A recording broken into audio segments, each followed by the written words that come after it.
Yo, we just people from the north side. Once the Timmy's hit the shore fine. Winter ready on the full ties. Heavy traffic during 4-5. Gotta hustle on your own time. Color people every port side. We just people from the north side. Ladies and gentlemen, it's your host, your boy, George Mackay, Straight Talk Wrestling. As we're winding down, this is my 10-year anniversary. Oh, congratulations. Well, first, let me introduce you guys. If you don't know, this is AVA Lawless, one of the most talented women in Canada, 150%. So I've been doing this for about 10 years, and I've decided that at my 10-year anniversary, I'm going to call it quits. I was going to say, you're going to retire? I'm going to retire. 10 years is a long time. Is it like wrestling where you say you're going to retire and then a year from now you're going to start doing it again? I hope not. I mean, I feel like the passion for it will always be there, but I feel like with my kids getting a little older, I want to be able to spend a lot more family time than I was when I was grinding doing this. Yeah. I think it comes to like priorities at the end of the day, right? 100%. Yeah. So that actually leads to my first question. See, we're gelling already. This is flawless. Flawless with AVA Lawless. I love it. If you ever had a podcast, you should go with that. Yeah, maybe. I don't know. So my first question, priorities. Yes. How do you, a young up-and-coming talent in this crazy business, crazy world of pro wrestling, how do you prioritize what you think is important for your career, but also your personal life?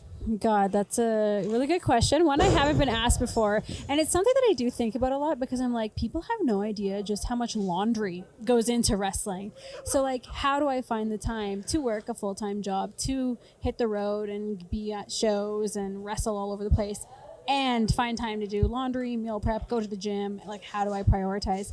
And my secret is I don't have a life. My secret is, I don't know, if you love it, you make the time, yes. Right? So I've missed a lot of birthdays. I've missed, a lot of really big moments. But when you love something that much, you kind of have to make the sacrifices. So I guess right now, yours is at priority and mine is at sacrifices, I think. I love that. I love that. Sacrifice. And that actually leads into my next question. Is it about Creed? Not kidding. No, it's definitely not. My sacrifice. Anyways. My sacrifice. Actually, Creed was solid. People underestimate Creed. I got that album for Christmas that year. Yeah. Heavy rotation. You just heard the news today. Seems your life is going to change. Actually, I can do a pretty good. I can do the lead singer. What's his name again? Strap? Yeah. I can do a pretty good. Well, I just heard the news today. Yeah. Solid. Look at that. We're bringing Creed back, guys. We're bringing it back. So, Creed being heavy in rotation. But that was in your rotation when the album came out. Yes. We're now. I was like 10. You were like 10. Yeah. So now we're decades later, or a decade and a bit later. What is on rotation for you now? Oh, good question. I'll be honest. I don't listen to like a lot of new stuff, and I think that's just because I'm so in love with what I grew up on. Sure. But because Brian Wilson just passed away, I've been listening to a lot of the Beach Boys right now. And then if it's not the Beach Boys, I guess I've been kind of visiting a lot of like synthwave stuff. So there's an artist named Perturbator that I listen to a lot. It just reminds me of like hitting the road in the 80s, which I wasn't alive for, but you're in a Corvette and the sun is setting. Yeah, so I've been listening to like a lot of synthwave right now. So. I like that. And in case all of you people out there who may not know what synthwave is, the most popular synthwave form that I think I can recall is the Star Trek theme, if I'm not right. Isn't that with a thermidor, and that's kind of the synthwave style? Well, wow, yeah. I guess so. Yeah. Synthwave is just like very 80s keyboard and 100%. Like, just loving life. Basically the soundtrack to Drive. That's Okay, there you go. That's actually a better description than what I could give.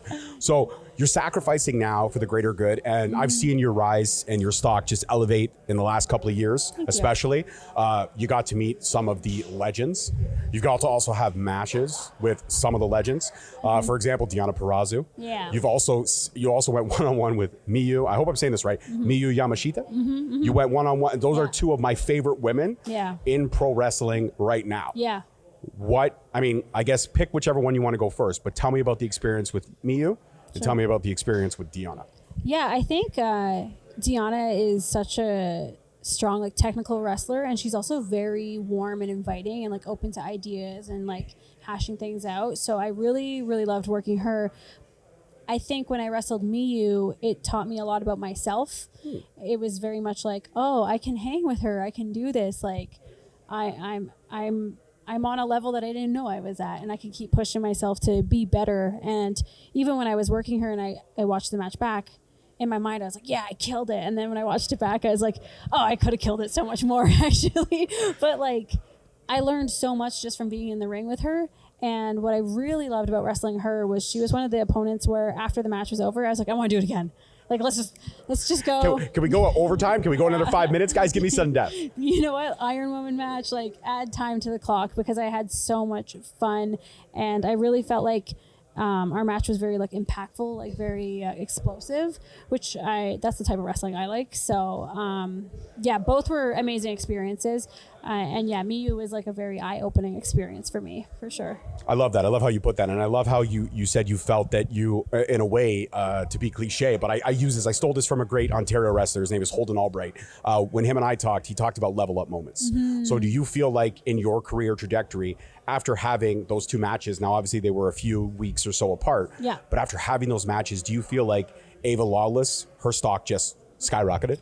Yeah, and I feel like my own confidence leveled up, which I think brings a whole new element to how I'll carry myself in the ring, mm-hmm. because then I'll be way more confident and way more explosive and almost like, oh, you know, I can do this, whatever, you know. Not that I like doubted it, but it's like when you see how great other people are, you want to be that great. You know what I mean? 100%. So I've been very, very fortunate to have these matches because I know how lucky I am. And I've learned so much each time that I step in the ring with like names like that. So yeah, it's been great. It's been awesome. So I also want to talk, because I can't talk about, I mean, they don't do it so much anymore, but AEW in the beginning, there was so much talent being showcased, getting those TV spots, getting those quick, 5-10 minute matches. Yeah. And you were one of the lucky few in that first kind of run. Yeah, I think I got 4. Yeah, you did. Yeah. I had to double. Who knows? When I was over there, I was over there telling you I needed a few minutes. It's because I was fact checking. Oh, yeah. I was double checking my work to make sure I didn't come in here with egg on my face. I don't want to be another one of those podcasters that's like, so you're on AEW a total of 15 times. No, I was 4. Oh, shit. Well, my bad. My apologies. So 4 times you were able to get on there, and you're able to have some, special matches. Obviously, you didn't come out on the W all the time, but that's okay. No. When you're highlighted and people get to see how you work, I almost feel like winning and losing in pro wrestling doesn't really matter. What matters is the story you tell, and if you're able to shine in certain moments. Yeah. And I felt like you were. In most of those matches, I felt like you were able to get your stuff in, shine a little bit, and all in all, people that night would remember, hey, AVA Lawless was pretty solid. Yeah, I mean, you want to be memorable, even if it's just off of a bump, you like, and those matches were definitely great. And also, just to go back to that, what an amazing opportunity to showcase Canadian talent, especially. I feel like it's 10 times harder for people to recognize how much talent we have up in Canada, and for AEW to give us that platform. That was super beneficial. And it was super beneficial for me because after it would air, my social medias would blow up, and it would just be like, oh, who is this girl? I'm like, hi, yeah, I've been here. It's me. I've been here for actually quite some time. Yeah, so those matches were awesome. I had a lengthier one with Taya, who I've wrestled on the indies as well, so that was really awesome. But I really loved wrestling Athena. I think it was only 2 minutes long, if that, but I would kill to have a full-fledged match with her. I think you and I was actually, you see, we're gelling. I don't even need interviews like this are great for me, guys, because I just get to lay back and chill. But Athena and you, I feel like I don't want to say 15 or 20 minutes is a detriment to you. I think that you guys could tell a great story, even if it was bell to bell, 8 minutes long. Oh, give me 8. I love an 8. 8 is a solid number. I love an 8. Even a 6. No, 8's good. 8's good. 8's a sweet spot, and I think she is unbelievable. I love watching her wrestle, and even being in the ring with her, I was just like, holy shit, yeah, she's the real deal. You know what I mean? And I'm like, oh, what could we do if we got a little something? And it was really funny because originally we had nothing at all, and then she was like, no, you should get this, and I was like, okay. I mean, you're you, so I'm just going to listen to what you say. I will do everything that you say. But I'm really thankful for her for that, because I think that actually put me in the right headspace too, right? So yeah, in the end, all the experiences I had there were super awesome. So I love that. I love hearing that. Every time I've talked to somebody that was able to be showcased on AEW, they always tell me about the positivity. And a lot of times in pro wrestling, even as fans, even as podcasters, we love to focus on the negativity, but that's one thing I strive not to. I like to focus on the positive side of wrestling, because that's why we're all here. We all fell in love with the sport. Yeah. Now, speaking of falling in love with the sport, you cannot be Canadian and not love the Hart family. Yeah, especially from Calgary. Especially from Calgary, as you are. Yeah. So, I mean, getting a chance to meet the 2-time Hall of Famer, the multiple-time champion, the, head of the Hart Foundation in a lot of people's minds, Bret the Hitman Hart. A 3-time Hall of Famer. 3-time. Thank you. See? Corrected. 3-time Hall of Famer. Yeah. What was, that's right, because he just got the one recently with Stone Yeah, Cold. Okay, see, yeah. I forgot about that one. It's okay.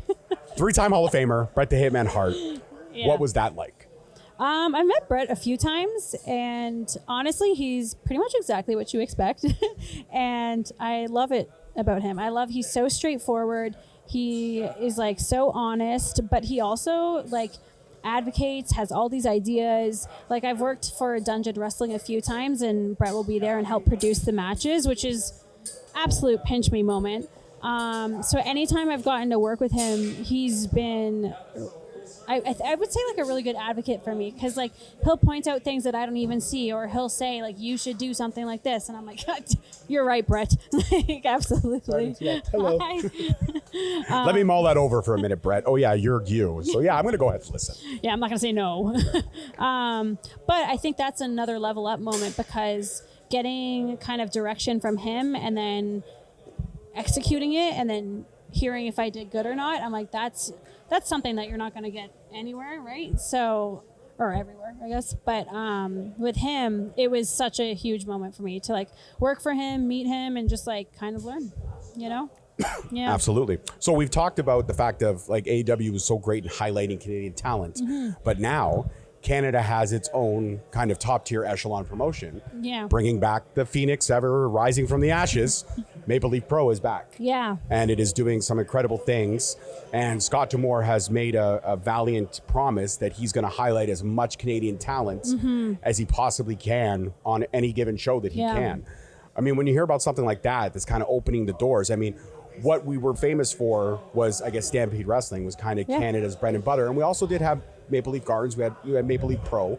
Yeah. But I mean, when you really think about Canadian wrestling, at least myself, because, I was one of the few kids that actually was able to have like satellite TV at a younger age. Yeah. So I was able to see a lot more Stampede Wrestling than I did Trading Maple Leaf. tapes. Oh yeah, trading all that stuff. Yeah. So I mean, like, and that's where I fell in love. Like, don't get me wrong, I love Bret the Hitman Hart, but I will forever be an Owen Hart guy. Yeah, that's my guy.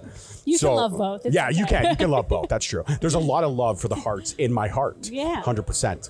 But when you think about something like that, now we have an upper echelon promotion with all the glitz and glamour of a WWE and an AEW, a clean, slick, wonderful looking promotion.